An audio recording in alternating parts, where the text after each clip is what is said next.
following program is available in high definition on Channel 700. This program is designed and produced by the community with the support of TVCogeco.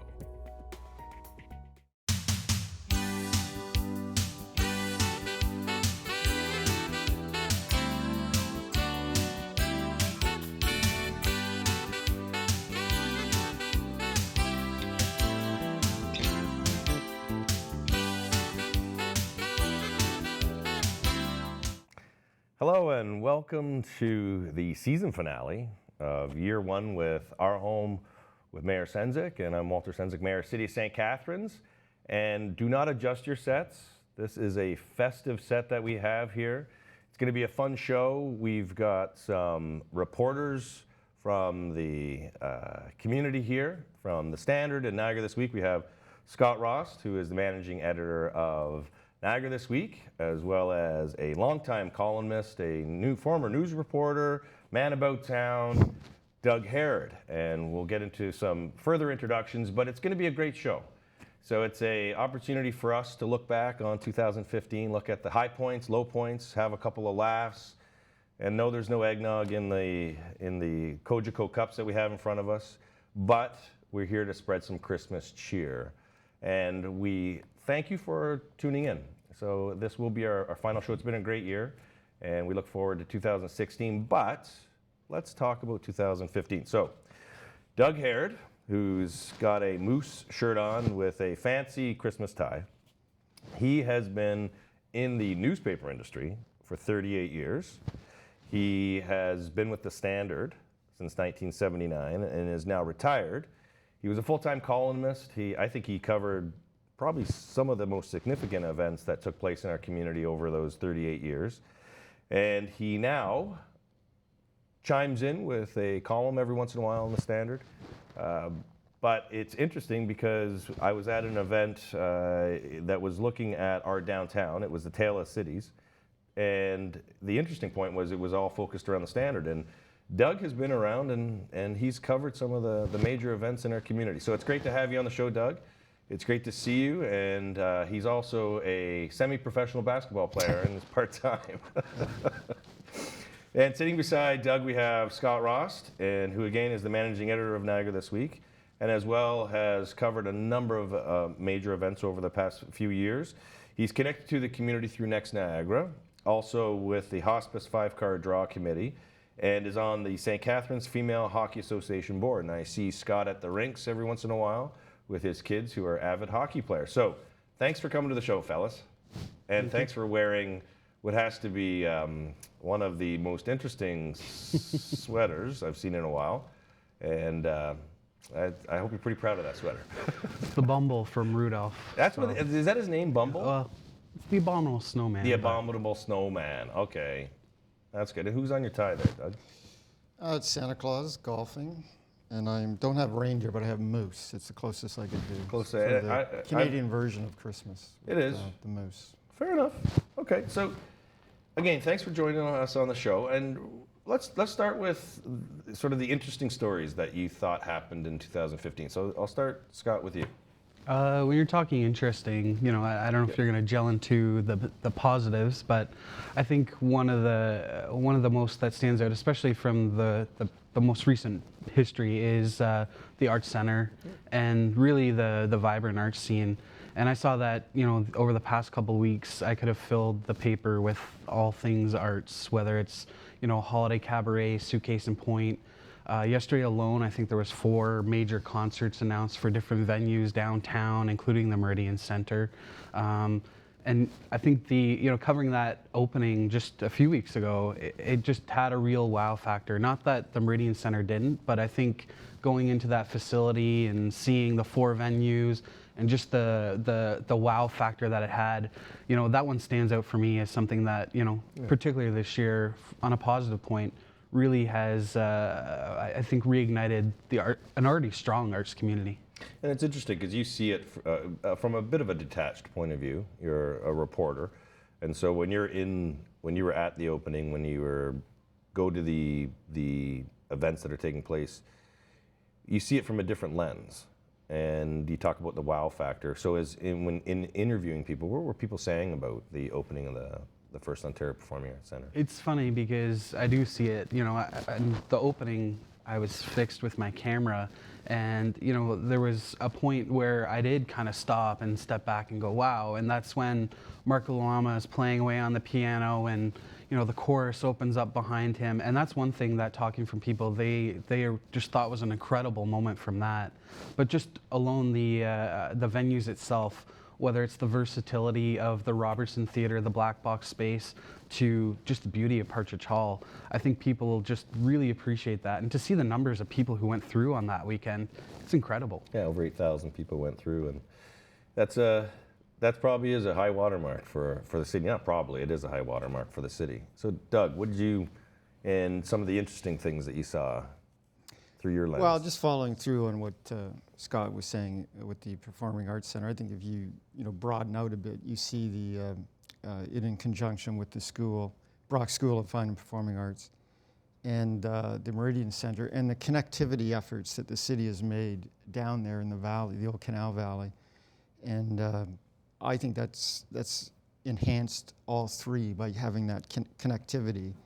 And it's not done yet. I mean, I think there's still some landscaping to be done. And I think when you see the efforts that have been made there, it'll be interesting going forward with seeing if the private sector will step up, those who own buildings, and back onto the field. And I think they have to a certain degree. I know I've done a couple of columns on the efforts of Mike Mazzolino and his real estate company in trying to do that. And that'll be interesting, as I say, going forward to see how far that is taken by the private sector. And as I say, I think there's still, people haven't yet seen the potential of that space down there. I think the city has some more things they want to do, maybe some small little concerts or buskers or whatever it is down in that space, and even the space between the Performing Arts Centre and the school has that opportunity as well.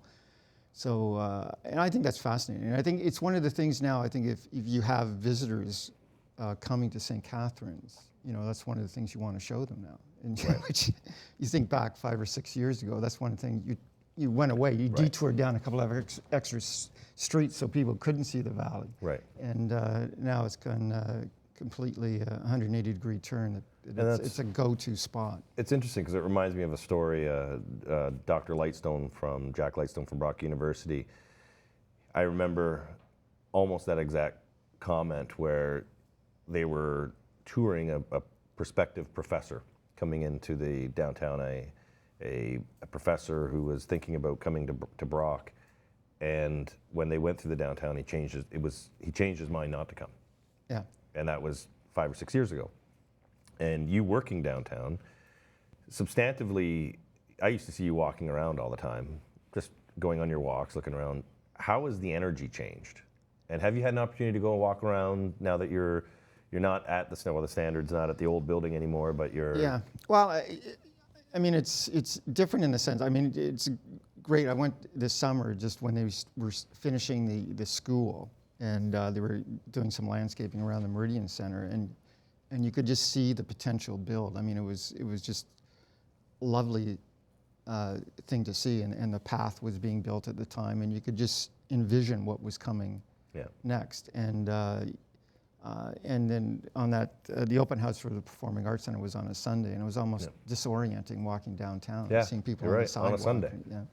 But I think it's still early days. I mean, obviously there's more action and activity down near where the Performing Arts Centre is.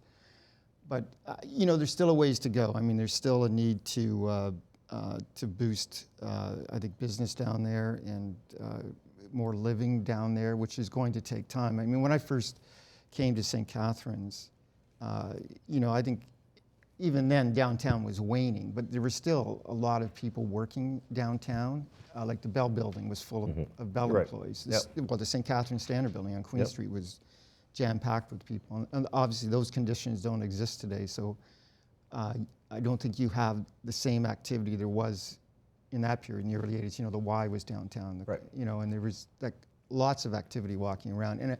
And that has gone away throughout the 90s and the 2000s. I think the city has taken steps to hopefully poise itself for a rejuvenation along those lines, but it's still early days. There's still a lot to be done. So, in terms of, Scott, your coverage of St. Catharines, what drives your coverage? Like, how do you decide what you're going to cover?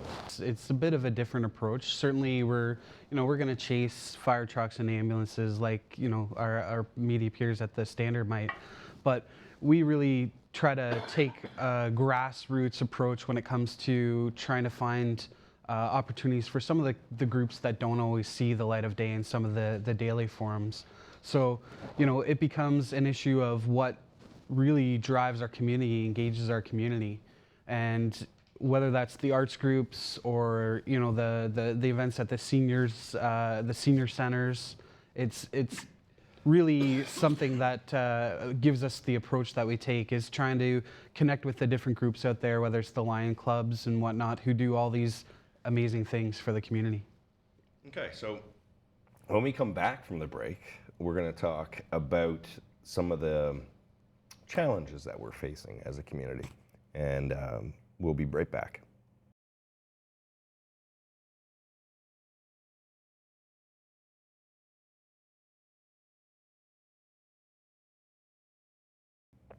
All right, welcome back to Our Home with Mayor Sendzik. I'm Walter Sendzik, joined by Doug Herod, a former reporter for the St. Catharines Standard, but more importantly, a columnist still with the St. Catharines Standard, and Scott Rosts, who is with, it's your sweater, your sweater's throwing me for a loop, so with Niagara this week. So we talked about some of the positive stories, and now we're going to go into and have a discussion about challenges, because I think it's the role of media as well, is to shine a light both on the positives in our community, but some of the challenges we face. So joining me, I've got Angry Bird, Santa Angry Bird.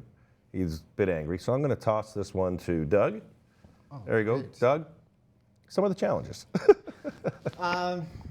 Well, some of the challenges are the same challenges that have faced council for the past several decades, and I think there's an ongoing challenge to increase revenue streams, sure, so you're not reliant on the tax base or continually raising taxes to try to do the things the city wants to do.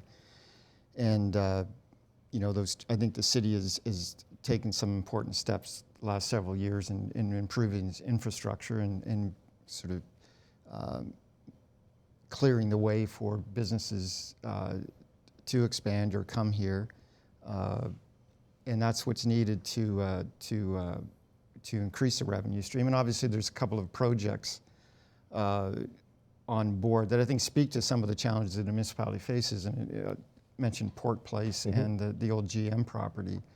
How these things, when you're dealing with infilling to an extent or brownfield development, these things take time and effort. And as opposed to, say, the greenfield developments out on 4th Avenue, which, right, seem to go up quite easily. It's more attractive. It's I guess, traditional development in the sense that it's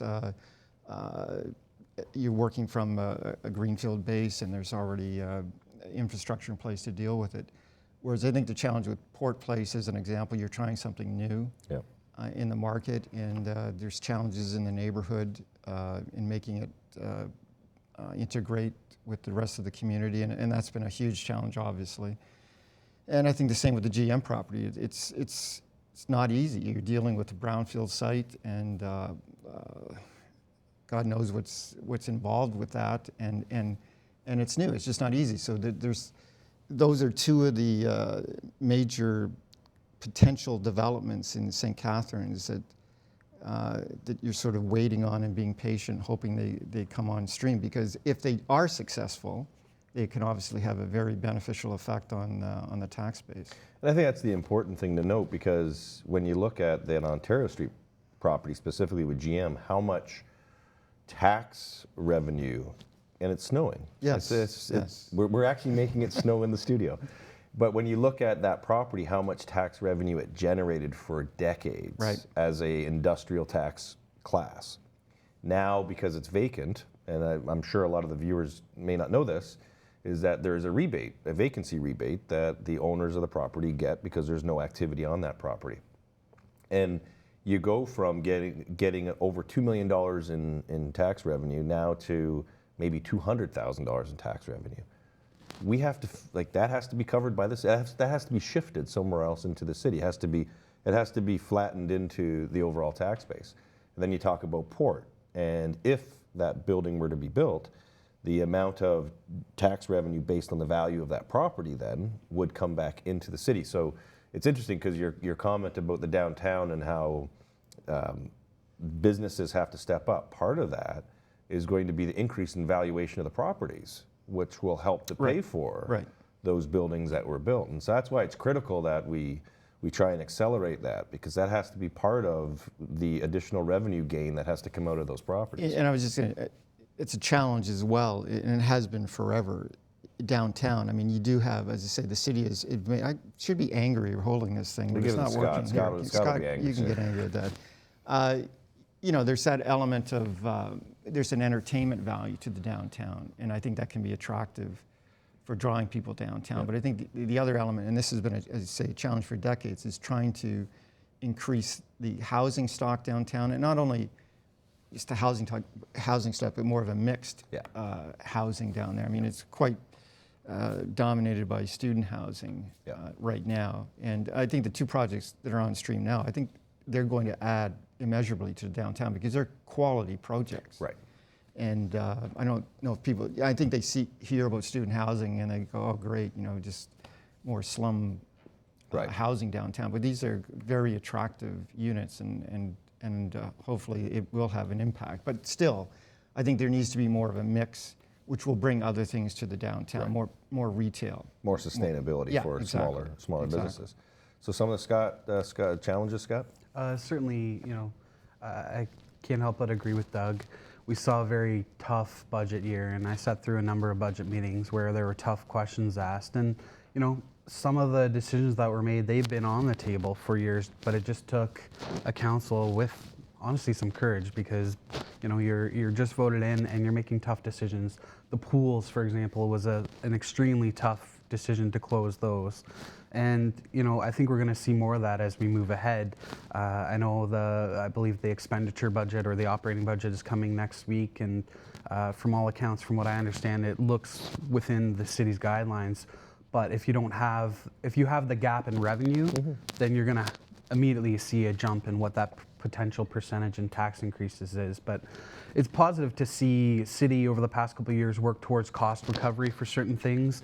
I know from talking to the budget chair the other day, planning, I know it's a tough thing to do when people are looking to develop, but finding cost recovery in those applications and whatnot in those documents. So certainly council's working to fill or reduce the gap, I'd say.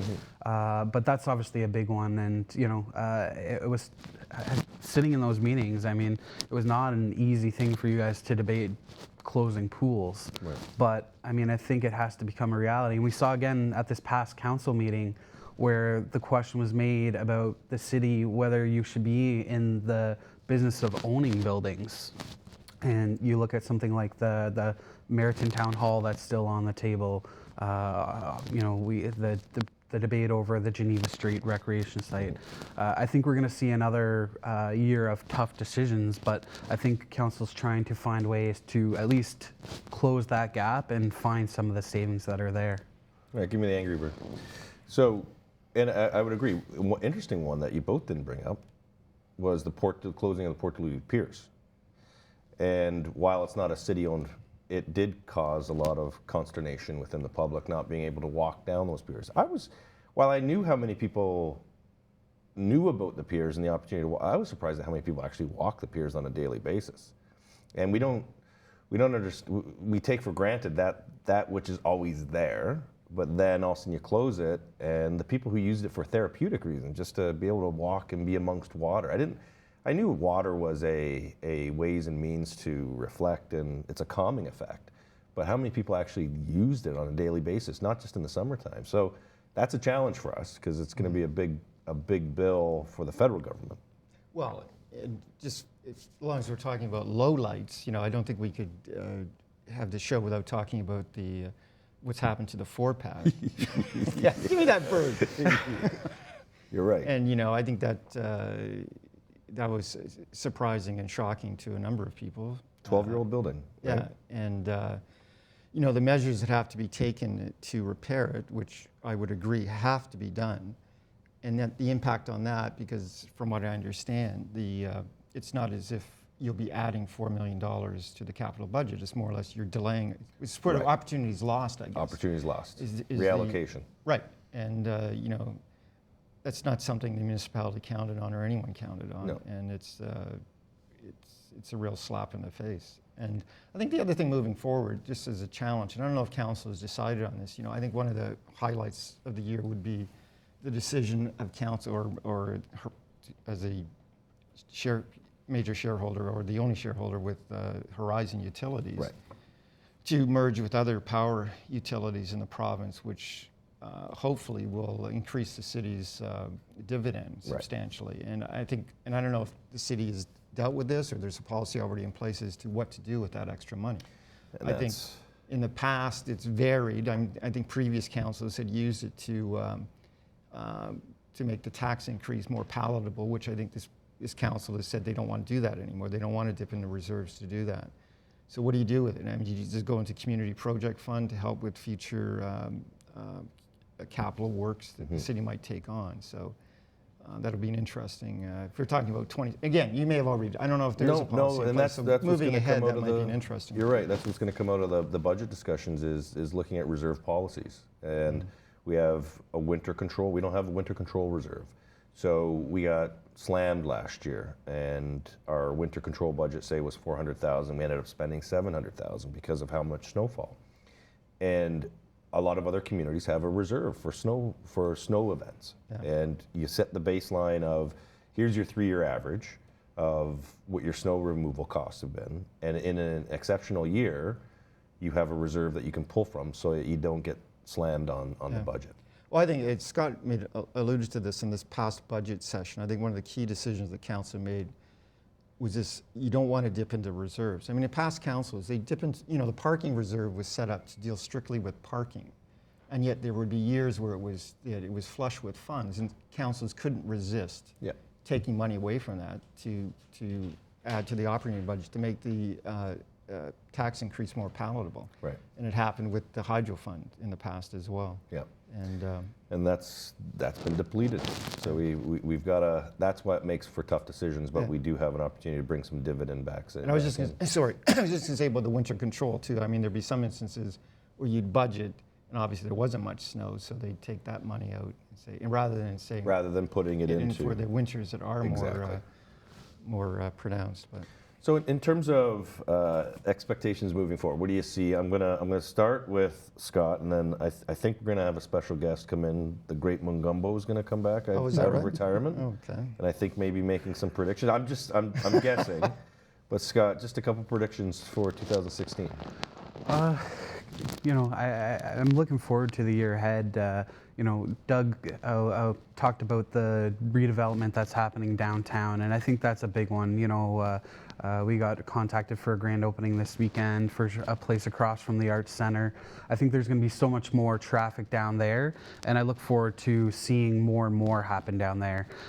There's some great projects that are there. I'm going to jump in. You're on the Female Hockey Association board. What's happening in January? Yes, the U18, the women's under 18s. That's a great opportunity for the city, not only for the city but to showcase Meridian Center and continue to make that building something that's visible to the hockey community and understand the value and the great venue it is. And great hockey. It's going to be women's hockey is an exciting game to watch. And I think just watching how some of these other projects advance, whether it's the former GM site in Bayshore, people have to be patient with that. It's a large project. Cool. And seeing what Port Place, what they do with that development, and then seeing down the road future things like, you know, I'm curious to see where something like Shikluna comes along in 2016, and that's been a quiet project since the announcement was made by the province. Cool. All right. The great Mungumbo, is he going to make an appearance? Oh, no. He went into real retirement. Like, it's done. Yeah, he's gone. He's all right. living in Boca Raton. Boca Raton. Yeah, it's interesting when making predictions, which Magumbo and myself fail miserably at. It's just always surprising how long things take. The things that you think are going to actually come online in 2016, they keep rolling over to the next year. It's just a long process. And I would think that as mayor, that's one of the things you've discovered in coming in, how much longer things take than you would have hoped for. And it's just, I don't know, it's just the system that's in place kind of grinds away, and nothing happens. And so, I think in 2016, it's more a case where things are going to happen that nobody's prepared for. Things will come out of the blue, and then you sort of put all your planning aside and have to deal with something that just comes up. So, well, that's great. My best effort. That's a non-answer from a reporter. Well, I've learned from the best. I was going to say, you should be a politician. Yeah. But I want to thank both of you for being on the final show. And I think it's important from the public's perspective to hear from those who are covering our community. And like I say, Doug, you've done it for a long time, and you have a different lens in which you look at things. Yes, I started when I was 10, which you did. That counts for my 38 years. Freedom 45 when you retired. Yeah. And Scott with Niagara This Week as well, covering our community. So I do want to thank you both for joining us. I want to thank you for the opportunity to put our community within the realm of the media, and both positive and the challenges. We have to accept both. But as we head into 2016, there's great opportunities in our community. It's been an honor to be on Our Home with Mayor Sendzik, because I am the mayor, so that's why. But to be on Cogeco, I want to thank Cogeco for a great year, and we look forward to 2016. I want to say happy holidays, Merry Christmas, happy Hanukkah, happy Kwanzaa to all the different communities in St. Catharines, Niagara. Look forward to more exciting shows in 2016. But until then, I remind you, use the hashtag OurHomeSCT and capture the great moments over the holidays that you're experiencing with your friends and family throughout St. Catharines, downtown, in Meriton, in Port Dalhousie, Grantham Ward, St. Andrews, wherever you are. Take some photos and share it with the community and show how proud you are to be from St. Catharines. So until next year, have a great holiday season for you and your family.